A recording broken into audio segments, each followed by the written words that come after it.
CM Revanth Reddy నివాసంలో Congress party నాయకుల భేటీ ముగిసింది.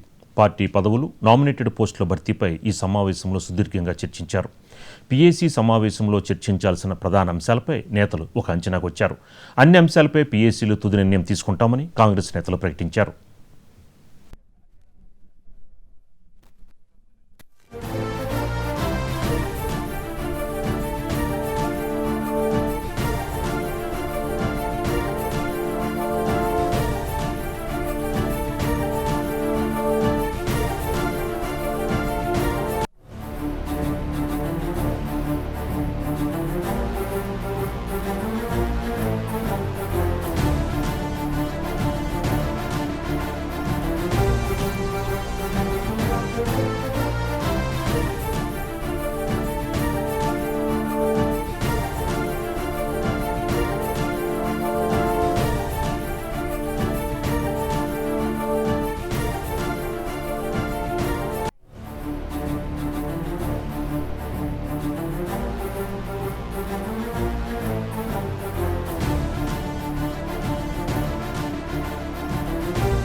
సీఎం రేవంత్ రెడ్డి నివాసంలో కాంగ్రెస్ పార్టీ నాయకుల భేటీ ముగిసింది.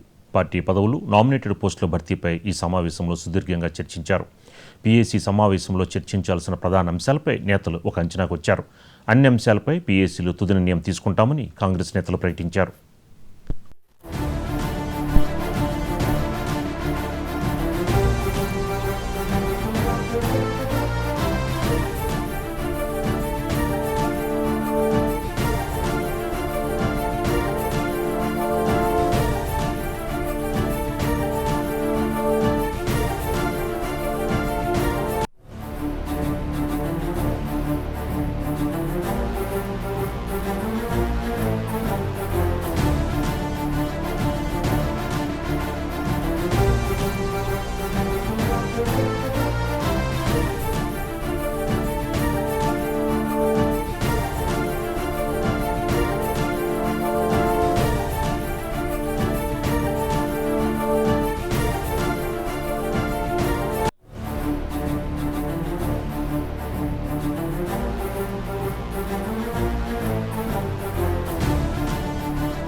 సీఎం రేవంత్ రెడ్డి నివాసంలో కాంగ్రెస్ పార్టీ నాయకుల భేటీ ముగిసింది.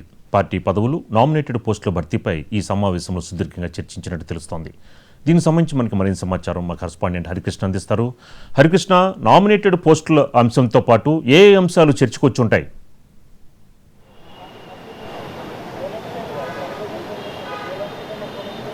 సీతారామరాజు, ముఖ్యమంత్రి రేవంత్ రెడ్డి తోటి పీసీసీ అధ్యక్షుడు మహేష్ కుమార్ గౌడ్, అదేవిధంగా రాష్ట్ర ఇన్ఛార్జ్ మీనాక్షి నటరాజన్, అదేవిధంగా డిప్యూటీ సీఎం బట్టి విక్రమార్క, మంత్రులు ప్రత్యేకంగా సీఎం నివాసంలో ఈ యొక్క సమావేశం ఏర్పాటు చేశారు. కాసేపటి క్రితమే సమావేశం కూడా ముగిసింది. ప్రధానంగా ఈరోజు పీఏసీ సమావేశం జరుగుతున్న నేపథ్యంలో ఈ పీఏసీ సమావేశంలో ఎజెండా పైన ప్రధానంగా చర్చ జరిగినట్టుగా తెలుస్తుంది. అంతేకాకుండా నామినేటెడ్ కార్పొరేషన్ పోస్టులకు సంబంధించి భర్తీకి సంబంధించి కూడా ఈ యొక్క సమావేశంలో అయితే ప్రధానంగా చర్చ జరిగినట్టుగా సమాచారం అందుతుంది. అయితే ప్రధానంగా పీఏసీ ఎజెండా కనుక ఒకసారి పరిశీలిస్తే స్థానిక సంస్థల ఎన్నికలు సెప్టెంబర్ 30 కల్లా నిర్వహించాలని చెప్పేసి కోర్టు తీర్పున్న నేపథ్యంలో కూడా ఏ విధంగా ముందుకెళ్లాలన్న దానిపైన ప్రధానంగా చర్చ జరిగినట్టుగా అయితే తెలుస్తుంది. ఈరోజు ఎజెండాలో అయితే ఈ యొక్క అంశం ప్రధాన చర్చగా ఉన్నట్టుగా తెలుస్తుంది. అంతేకాకుండా ఏదైతే కాంగ్రెస్ పార్టీ ఇచ్చిన హామీ మేరకు బీసీలకు 42% రిజర్వేషన్ ఇస్తామని చెప్పేసి హామీ ఇచ్చింది. ఈ మేరకు అసెంబ్లీలో బిల్లు కూడా ప్రవేశపెట్టడం జరిగింది. అయితే ఈ బిల్లును కేంద్రానికి ఆమోదం కోసం పంపిన నేపథ్యంలో కేంద్రం దగ్గర నుంచి ఎలాంటి స్పందన రాని నేపథ్యంలో ఏ విధంగా ముందుకెళ్లాలన్న దానిపైన ప్రధాన చర్చ జరిగి ఈరోజు ప్రధాన పీఏసీ సమావేశంలో చర్చ జరగనుంది. అంతేకాకుండా అంటే ఆర్డినెన్స్ కూడా తీసుకొని రావడం జరిగింది. ఈ ఆర్డినెన్స్ కూడా అటు పెండింగ్లో ఉన్న నేపథ్యంలో కూడా గవర్నర్ వద్ద పెండింగ్లో ఉండి గవర్నర్ నుంచి కేంద్ర రాష్ట్రపతి అంటే సలహా మేరకు రాష్ట్రపతికి పంపిన నేపథ్యంలో అక్కడ కూడా పెండింగ్లో ఉన్న నేపథ్యంలో ఏ విధంగా ముందుకెళ్లాలని దానిపైన ప్రధాన చర్చ జరిగింది. అంతేకాకుండా జూబ్లీహిల్స్ ఎలక్షన్ ఉప ఎన్నికకు సంబంధించి ఇప్పటికే అటు కాంగ్రెస్ పార్టీ అధికారంలో ఉన్న నేపథ్యంలో పెద్ద ఎత్తున ఖచ్చితంగా ఈ యొక్క ఉప ఎన్నిక రైట్, థ్యాంక్ యూ హరికృష్ణ.